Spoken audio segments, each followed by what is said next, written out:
Hello everyone, I'm Trace Woodruff. And I'm Nikki Tilly. And we're going to be talking about, in our podcast, about future education as we are both in school right now, sophomores, to become future educators. Yay! And we just wanted to talk about some of the issues. Feel free to think in your own little diverse mind about whatever you want to about any of these subject matters, but we thought that just talking on a podcast about what we believe is somewhere to start. So, do you want to give a little background on where we're from and just who we are? Okay, yeah. So I am from Long Island, born and raised. I went to a pretty big school, you could say. My graduating class was probably like 550 or something. The only reason I came to Alfred was because I wanted to go into architecture, but soon realized that wasn't for me, and now here I am trying to be a teacher, which is something that I also always wanted to do. Right, and to preface that, we go to a small SUNY school in New York called Alfred State College. Yep. Our associate's program in education is definitely lacking per se. That's another reason why we want to start this podcast as well, to get more insights on these topics of education. My name's Trace, obviously. I grew up in a very small school district. I graduated with about 22 kids. Oh my God. Yeah. I am very passionate about education. I have a lot of strong beliefs about how the education realm should be curated. And I think a lot of change needs to be made in the way that we currently view our education system. And I just think coming from a small school, I really got to see up close, the daily life of a teacher. And it was something I was always intrigued in, so that's ultimately why I'm becoming a teacher. But I also think that through being in a small school has taught me a lot of different types of teaching styles. And yeah. Anyways, so to begin, we want to talk about just kind of some of these general topics that we have our very strong opinions about. Right. So I want to ask you, Nikki, Yeah. firstly, how do you view AI in your classroom? So with the emergence of ChatGPT and all these other things that can just write your paper or give you quick answers to homework questions, how are you going to view AI in your classroom? So I do plan on teaching elementary school, so I think that's good because I don't think that they hopefully will not have as much access as say a high school student would. But AI is inevitable, it's growing, it's happening, everyone has to accept it, I accept it, and I think that when I'm a teacher, I'm not going to shy away from it.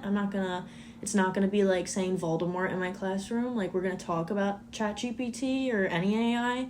And I'm definitely going to emphasize to my kids that it is a tool, and it's a resource. It's not a substitution for doing your own work. But, I'm a college student, and I will be the first one to admit that I use ChatGPT all the time. And I don't use it to, hey, write this paper for me. But I use it for inspiration, what are your, I don't know. I don't know. Well, I think that, as we are growing in technology, I think it's kind of inevitable that something like this would come out. And I think that I shouldn't necessarily, police it, but at the same time, I do think children are not getting as good as an education because of these things. It's just so easy these days to look up something. Back when my mom was in school, there was no even technology, which granted, we'll get into this later, but I do think technology has had a huge positive impact on schools. Right? Right. But I think at the same time, it's sometimes doing more harm than good because you look at, test scores amongst kids in different, regions of the country.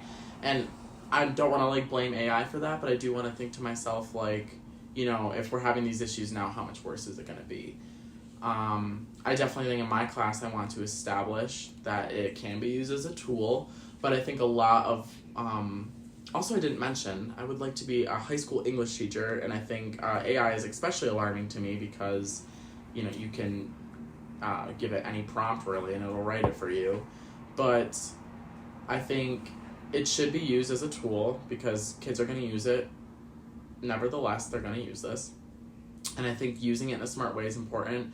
But I am scared. I don't even know really what to say about it. I do think what scares me about it is I think that with ChatGPT coming out, like, I think that, you know, test scores are going down and stuff like you were saying. And I think that people are starting to think that, like, that knowledge isn't even required anymore. Like, for instance, like, since the calculator was invented, like, do we really even need to know how to do long division anymore since we have a calculator? Or when, you know, self-checkout became a thing at Walmart or whatever, everyone was freaking out saying that we're not gonna, you know, we're taking jobs away from people, like robots are taking over, but I know damn well every single one of you is going to that self-checkout because it's quicker. And I'm not saying that that's right, that scares me, but, like, at a point, like, we don't even need to be smart anymore. But, like, that argument is horrible. Oh, and I hate it. I agree. Because when you think about it, like, you know, I remember being in high school and we'd be in, like, geometry class and kids would be like, well, why do I need to know this? It's like, you don't need to know it. It's just, like, it's your brain. Like, you're developing skills on thinking of, like, critical thinking. Like, you know, if you never took a whole math class in your life, like, you probably wouldn't be able to read a text fully and get fully out of what it is because that requires, like, critical thinking. Like, and I don't think a lot of students understand that. And as a future teacher, it's going to be hard to emphasize to kids, like, okay, yes, I get that this does not matter. This piece of this article does not matter for you to read. You're never going, or, you know, to all my math educators out there, you know, teaching kids, like, how to solve the quadratic formula. Obviously, say if they're going into a career that's not involving math, but it's still the concept, the idea of doing the math that helps them. And I think that's what our education system is, like, so relied on. Yeah. It is crazy how, like, humans as a whole have gotten so smart that we don't need to be smart anymore. And I think that now, like, we peaked and now we're just all going to start getting so stupid. And I think we need to, like, conform an education system that caters to that. Like, we need to make things like, yeah, kids, like, you know, pre-K through 12th grade could literally go through all those years with being pretty much stupid and not doing anything and just looking up everything online and probably get away with it. And I think we need to conform to, I'm not saying, like, I know how to. I'm not on this podcast to, you know, explain to you how I'm going to fix this, but it's just really acknowledging the issue of, you know, that this very well could become prevalent, and I think it's starting to. I do think that ChatGPT should probably be more policed in elementary school rather than high school, because elementary school is, like, your shaping years, like, that's when your brain's developing. Right.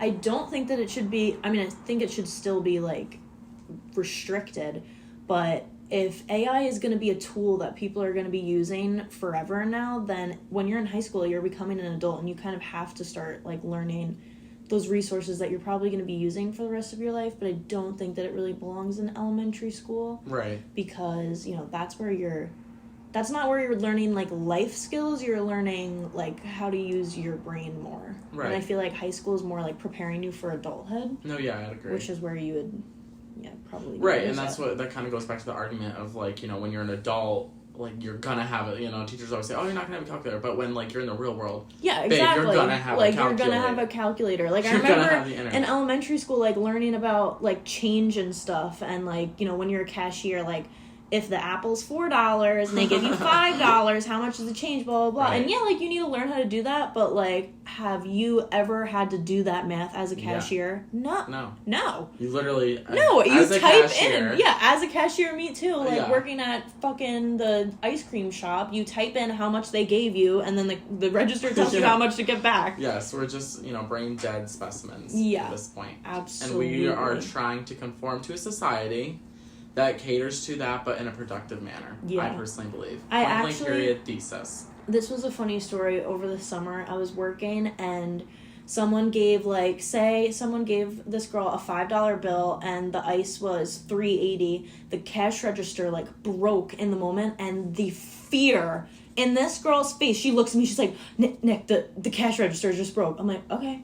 How much was it? $3.80. How much did she give you? $5. I'm like, okay. So what are we gonna do? Let's problem solve. She's like, I don't know. Freaking the fuck out. I'm like, girl, No, yeah, 120. No. So I used to, like, you know, at McDonald's, like, working the drive-thru, I remember training this girl, and she literally did not know, like, how, like, the sad thing is, like, she didn't even, like, know how to count money. Like, she was, like, it was her first day working register, she was, like, taking money, and she did not know, like, how to count, like, she didn't know 2 quarters made 50 cents. Yeah. But, like, she was, like, you know, like, a normal girl, like, she, you know, you know, and she literally could not count the money back. Yeah, and it was it's just terrifying. And it's crazy to think about, like, okay, was she, like, you know, an iPad kid and given an iPad when she was 4 and just was told to play, you know, Subway Surfers on it. You know what I mean? But yeah, so I definitely do think it is a threat, but it should also be, like, I don't think we should be as scared of it, because the more we're scared of it, the bigger it's going to blow up. Yeah, And I just agree. think that hopefully it doesn't get to this point, but will it? Probably. Yeah. But absolutely we're sophomores in college, so, well, sort of, yeah. Yeah. And we don't really have to necessarily worry so far yet. We got a couple years to see this in action. But, yeah, so this kind of leads me into my next, like, our next little topic here. But I think as a teacher, one of the, especially from an anecdotal sense, you know, I had teachers in high school that, like, hated the administration, right? Like, they just, like, would literally talk crap about them to their face, or to our faces. So, like, as a teacher, like, what kind of principal, like, do we want to work for, you know? Like, do you want to work for, like, a principal that, like, keeps the kids in check? Like, we'll come in, flick off the lights, and go, like, scream at them? Like, Miss Trenchbull type vibe? Like, what type of vibe are you trying to work for? Definitely, I think that I would love to work for a principal that has faith in her teachers and has trust in them that, you know, they could handle their own classroom and do what they want to do. That's a fear of mine. Well, considering we're also in New York, we have master's degrees. We're required to have them, so treat us like we have master's degrees. Yeah, exactly. You know? And that's a big fear of mine. Like, I'm very, like, I do not like being told what to do, really. Like, I think that I am going to school for this, and I have the knowledge to run a classroom, and I don't really... If I think an activity is going to be beneficial to my students, I want to do it. And I don't want to have to really run that by anyone. Mm-hmm. I don't want anyone coming into my classroom and changing the way that I do things. Mm-hmm. So, yeah, I just want a principal that trusts me to do my thing. Yeah, I 100% agree with you. I think I want a principal that's supportive, like, of anything that I want to do. Yeah, you know, I think that question was kind of open-ended, per se, but... I do just want to work for, you know, a respective principal that is also big on discipline. I think kids these days, especially when I was in high school, got away with too much shit that they shouldn't have. Because, you know, that's kind of, like, the whole idea of a school, you know, is, like, to have that's the principal's job, is literally to be, like, an asshole. Yeah. And I think that in itself kind of keeps all the kids, like, on their toes. Like, you know, if you're not scared of your principal, then, like... You know, like, I don't know. Yeah, I agree to an extent. You shouldn't, like, be, like, I don't know, like, your principal should obviously be nice. Like, I don't think they should be, like, a raging asshole for no reason. But at the same time, like, you, as a kid, like, and growing up in this world, like, you're always gonna have people that are, like, quote-unquote, like, superior to you. Yeah. That you are, like, scared of. Like, a boss that's, like, an asshole. Yeah. I think it kind of, it's, like, an old, like, traditional thing. You know, like, with, you know, the principals being assholes, so the bosses being assholes, and now we're kind of stepping away from that. Which I think is great, but I also think, like, in the society we live right now, we still do live in a predominantly, like, society where bosses are still dicks. You know, I think that that's almost a reason, though, that principals shouldn't be as scary, because, you know, everyone starts their life in school, and I think that having, like, a terrifying principal, like, sets the tone for you really young to, like, hate your superiors, which I don't know if that is, like, the best thing, because, you know... Me personally, when I was in elementary school, I was goody two-shoes. I got the Student of the Month award. I got good grades. I was, like, a star student. Mm-hmm. And still, when I heard those high heels clicking in the hallway and those keys jangling, I was shitting my pants. And, like, I feel like I shouldn't have felt like that, because I never did anything wrong. I feel like my principal should have been more, like, approachable, and I should have felt safe with her, but I was, like, scared shitless of her, which I get, because I was probably a better student because I was terrified of getting in trouble, but, like, I don't know if, like, people, like, kids should have to, like, live in that fear, you know what I mean? Like, they should feel, like, safe, and, like, the adults are not there to scare them, but to just, like, help be them. there for them, Yeah.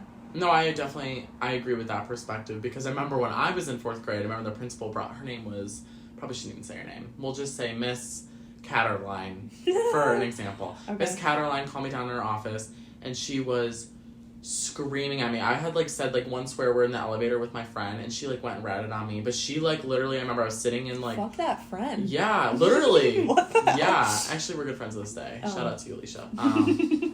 But... So then I get called on the principal's office, and I'm sitting in her chair, and this woman, like, is screaming at me, and, like, I literally felt like I was going to, like, defecate myself. Right. Because she was, like, scaring the actual living shit out of me. And, like, I agree with you. I don't think kids should have to go, like, be scared of their administration, or every single time the phone rings in class. Like, yes! Like, every time you have, like, you know, you have, like, a little, yes! Oh, God, what I do, what I say, you know? And I never did anything. Right, but, like, still you terrified. still somehow convince yourself. Yeah. So I definitely agree that, like, superiority is a good thing, but it's also not at the same time, because kids shouldn't be like, I remember being so excited to graduate high school to get away from that, like, just like not liking my principal, not liking the administration, like how they ran things.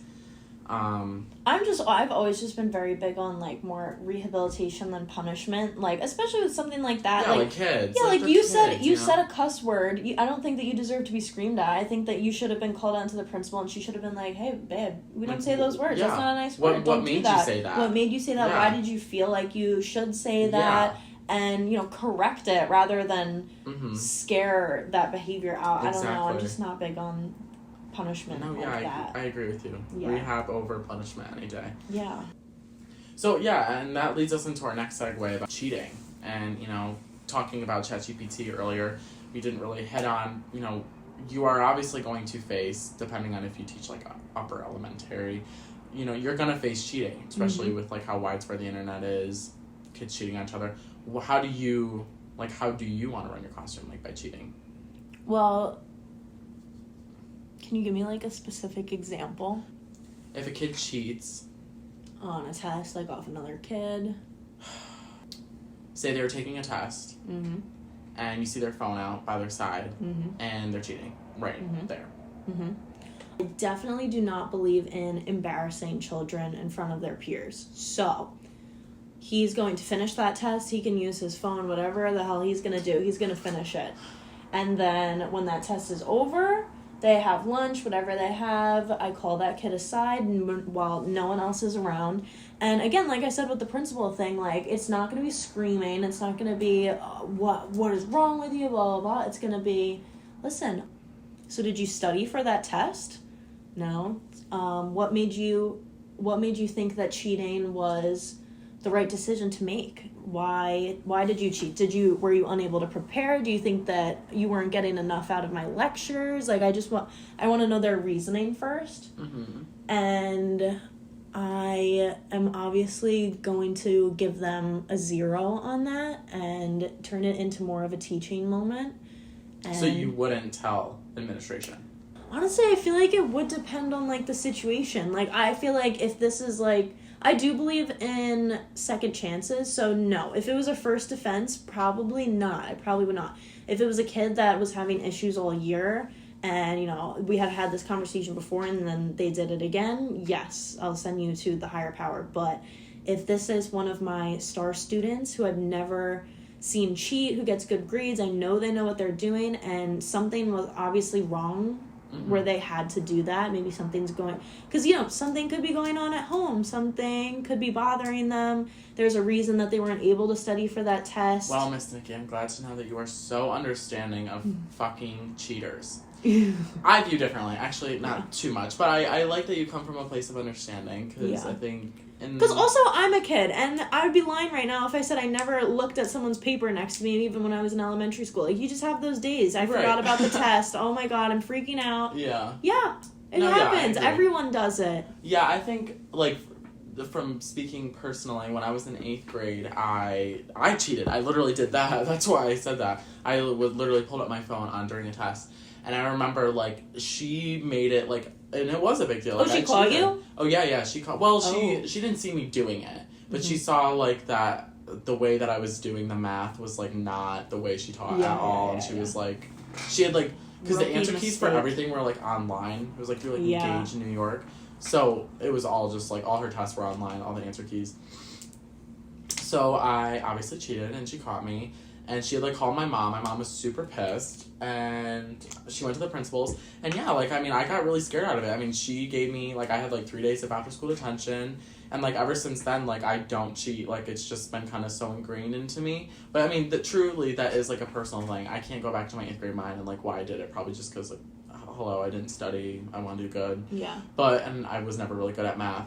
But I do think that, like, obviously if a student is cheating, there's some problem. Like, a student that's crazy smart, paying attention to your class, doing their homework is not going to cheat just because, you know, cheating is usually almost always perpetuated by, like, unpreparedness or just, like, they don't feel confident in your coursework. And I like how you kind of focus on, like, rehabilitating that type of behavior of, like, okay, well, like, let's get you on the right steps to be successful so you don't feel like you have to cheat. Yeah. But I do think at the same time, like, it's not something that should be taken lightly, especially when you get to college. Like, you and me both know, like, how serious, like academic dishonesty is. And I think that ingraining that into a child's mind, like, especially when they're young, like, cheating is, like, a big no-no. And I think, like, especially when they're older, you know, I know you want to teach elementary, but, you know, I always say the scenario, like, if a kid had to, like, fail your class, especially at a college level, like, if they're cheating, like, then they gotta fail. Yeah. Do you know what I mean? I think that's just what comes with it, is especially in college, like, if you don't know by then that cheating's not okay, then you should be, like, expulsed because of that, or face the repercussions of that. But I do think that in my classroom, personally, if I were to, like, be in that same situation of me, I think I would have to bring it to the principal just because, like, I want to technically do things, like, procedural, but I definitely think, like, I wouldn't want to ruin the kid's life, especially if they're younger. Like, no kid deserves to have their life ruined over stupid cheating. Yeah. But definitely in high school, like, I think it matters more. Like, I was in 8th grade when it happened, but, like, I don't know what that looks like in high school when you cheat. Like, definitely, like, I don't know if that, like, affects college at all. Do you? I'm not sure. I got caught cheating once in high school, but it was on, like, a homework, and I just, like, copied off my friend. He did call my mom, but there was, like, a few instances of, like, people cheating in, like, class, but he would just, like, literally, he wouldn't even go to the principal. He would just be like, I know you. Like, he would literally, like, write in the paper, like, I know you cheat off this person's paper, and gave us a 0, and then just moved on. I feel like that's actually not a bad way to, like, oh, fuck, got caught, damn it. Yeah. Like, but I don't know if I really agree with, like, just giving a 0. Like, there has to be, like, real repercussions. I do want to alter my answer a little bit. I would give that scenario that I gave before, I would give that child a 0, but I do not believe in detention. I don't know what detention is accomplishing, but I see nothing. I think that, like, it's like a timeout. Like, you're supposed to sit there and you're probably going to go on your phone and play Subway Surfers again for 45 minutes. Or just sit there and put your head down. I agree with you, but at the same time, like, what other powers do schools have? Well, that's what I'm going to say. Like, they can't really do anything. You're right. But instead of giving that kid detention, you're getting a 0. But not only are you getting a 0, you're going to come back the next day and maybe stay during when that detention slot would be. And we're going to sit down. And I know that this is annoying for me now because now I have to sit there and give another lesson. But I'm going to give that kid the test again, and we're going to go over it, every single question. But the thing is, though, is, like, you have to understand that, like, every child, like, you might literally just have, like, a straight-up shithead delinquent that does not give a shit about your class, and they're, like, you know, like, there's so many different scenarios that, like, who says that kid's actually going to show up to your class and do what you say? Like, oh, like, they're just not going to go. Well, he has to, though. If he doesn't go, then it will go to the principal. But if this child is genuinely sorry for cheating, then what's wrong with cheating? The thing that's wrong with cheating is you don't know the material, and so you had to cheat off someone else. The only way to rectify that, in my eyes, is not making you sit in a room and do absolutely nothing and just daydream. It's for you to get your ass back in that chair and go over it and learn all that material. We're going to go through the entire test together, and by the end of it, you're going to take the test again alone without my help, and you're not leaving until you get 100. We're going to go back to it every single day till you get 100 on that test. I think detention is, like, I don't really get it. I mean, maybe when you're, like, younger, like, setting out of preschool, that may be, like, timeout, which is instilled in children, but I think especially, like, upper elementary or like high school, middle school, it's just kind of pointless. I don't see the point in sitting there for, you know, an hour after school. I mean, I had detention. It's annoying for your parents. Like, like you got to get a ride home. I remember I had a detention once, and I think every single kid in that class was stoned, and they were playing like paper football, and the teachers didn't give a shit what they were doing. They were joking around with them. Yeah. Obviously, these kids live there too, because these kids are walking in. They're like, "Oh, what up, Jimmy? Hey, welcome back." Yeah. Like, it's just so pointless to me. Yeah, no, I definitely... Because when you look at... Especially when you're in school, you don't really, like, think about these things, per se, but especially, like, being in school to be an educator and things, it's, like, looking back, like... And, you know, I haven't been in high school in, like, almost 2 years, so it's just looking back on it and kind of being like, wait, why? Like, why is it structured like that? Like, why is it if a kid gets in trouble? Or, like, literally, like, if kids, like, don't go to school, they'll get, like out of school suspension. Like, that just never made sense to me either. No, like, I hate you're the whole kicking way. the kids out of school. Like, that is, like, the biggest, like, logical fallacy I think I've ever heard. Yeah, out of school suspension, any kid would be fucking hyped. Yeah, exactly. I literally knew kids that would, like, get in fights, and they were literally, like, out of school for a week, and they'd be like, yeah, it was nice. I didn't have to come a little vacation. Exactly. Like, they might have to, like, face the repercussions of getting their classwork, but, like, the teachers are fucking emailed that they missed class. They're gonna gather it together and give it to them and give them a week extension. And at that point, it's up to your parents. And, like, knowing me, like, I don't have the strictest parents. If I got out of school suspension for, like, fighting a kid or something that my mom probably didn't disagree with, because they probably would have deserved it if I fought someone. Right. She wouldn't... I would be sitting home on my TV the whole time. Yeah, I just... Especially because... And then, you know, they might use the excuse of, oh, that's, like, a parental thing. And the thing that I want to go back to is I do understand that schools only have so many powers. Like... You know, like, obviously, if you're fighting, you should get kicked out of school, but, like, I mean, what is the context of that fighting? Like, yes, violence is never okay, but I just, the way that our schools punish kids just does not make sense to me. And I 100% agree with you.